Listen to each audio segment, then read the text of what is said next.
My name is Thai, for those of you who don't know, and today I'm going to be talking about the dose effect analysis of MDMA. Many of you may be asking, what is MDMA? Well, I looked it up, and it's a psychoactive drug that elicits feelings of increased empathy, pro-social effects, increased energy, and sensation.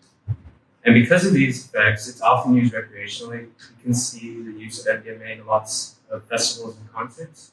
However, because of these effects, it's also been thought as maybe it could be used as a psychotherapeutic drug.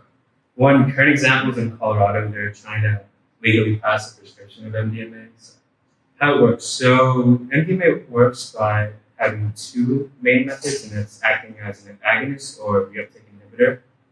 As an agonist, it will cause an increase in the concentration of serotonin and dopamine release, and as a reuptake inhibitor, it blocks the reabsorption of those two neurotransmitters, prolonging that effect of those neurotransmitters. And as for the prosocial effect, there's no really determined as a mechanism to why that's caused, other than they think it might be due to oxytocin. So in this paper, they try to determine the dose effect on memory, addiction, and depression, and try to determine the max dosage that you can give a mice without having negative side effects.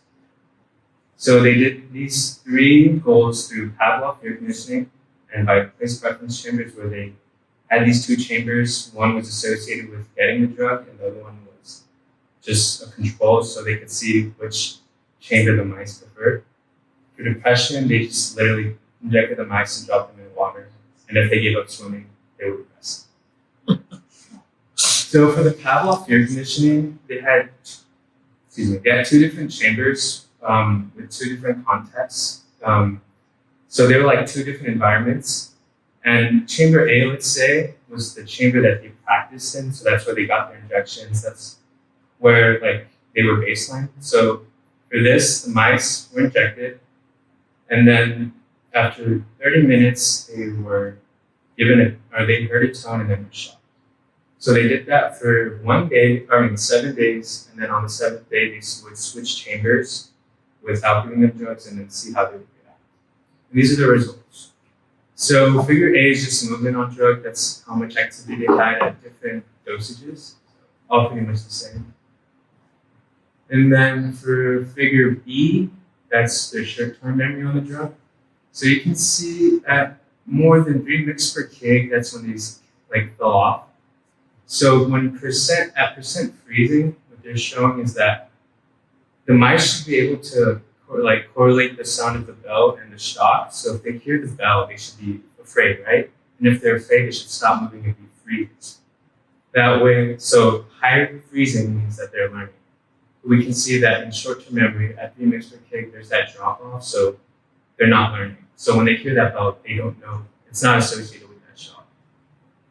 And then for figure C, for long context memory, it's essentially the same thing, except they did it 7 days later without being on the drug. And you can see, even without being drugged, even at 3 mg per kg, they didn't learn anything. So they were still moving. They didn't have that response compared to that conditional stimulus.